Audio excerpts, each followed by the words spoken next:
is Breitling revolutionizing the watchmaking industry? Jean-Paul, as the Vice President of Breitling, can you talk us through the products that you have unveiled here at Baselworld 2016? Of course, but first, thank you very much for joining us for this 2016 Baselworld and attending the Breitling booth. It's a great pleasure for me to present a new product for this year. This year for Breitling, the highlights are really focused on new materials, both for the case, the aesthetic of the product, but also inside the watch.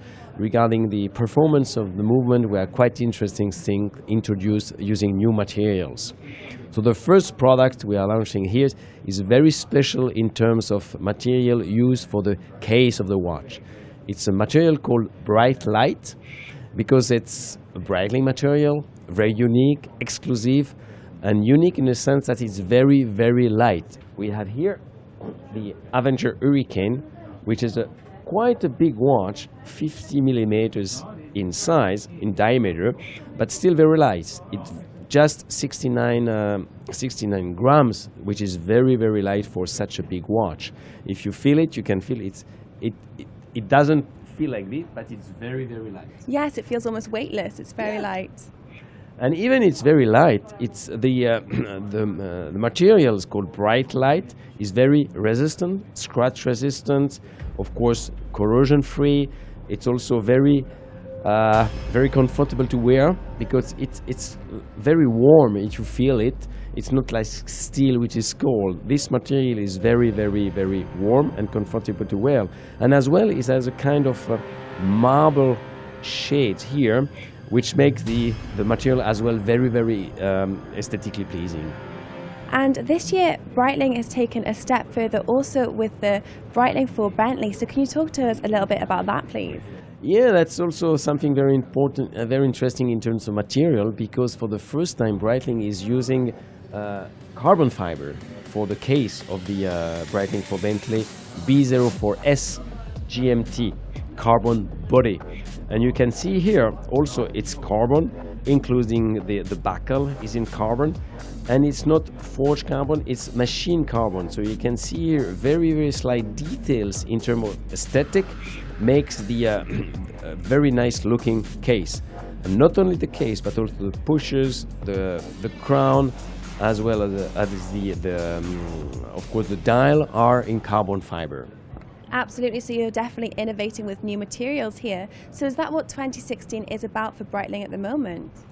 Yes, 2016 is, we just saw for these two new models regarding new materials from the exterior design of the watch, but also we introduced this year, we built up a special team of R&D engineers, specialists in materials, laboratory watchmakers, to have the best of the best, like I would say a Formula One racing department.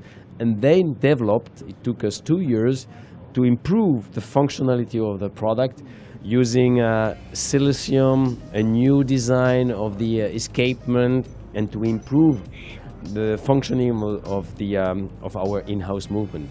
And the result is we gain 45%, which is quite a big step in the energy loss.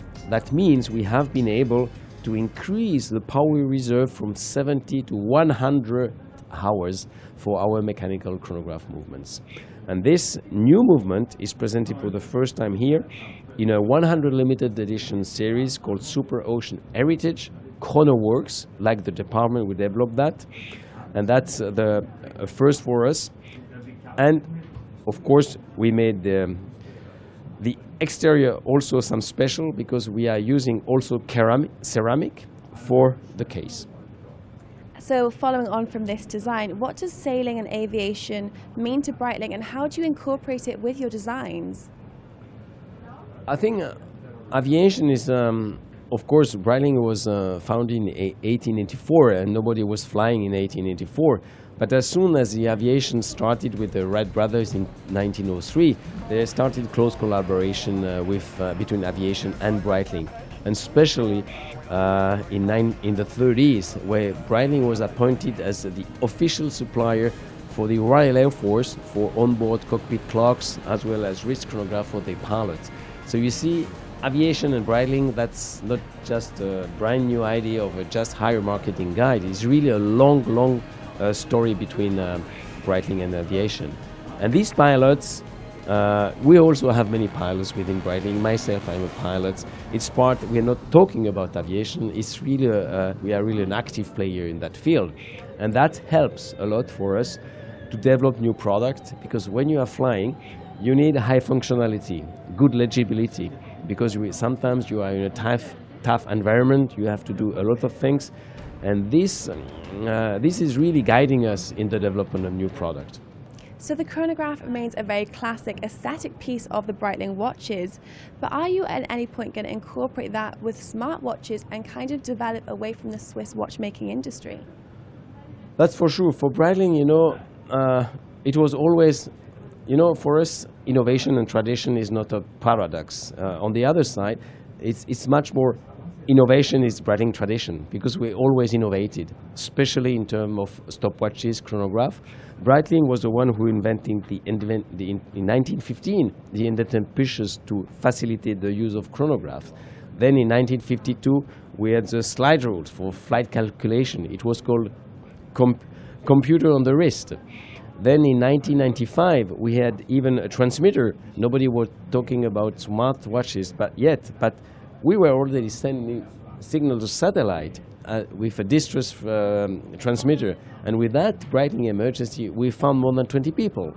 So when we understood that there is new technology coming up, especially this connectivity with Bluetooth Low Energy, for us it was pure logic that we have to incorporate this kind of technology to improve the functionality of our product using the user-friendliness of a smartphone.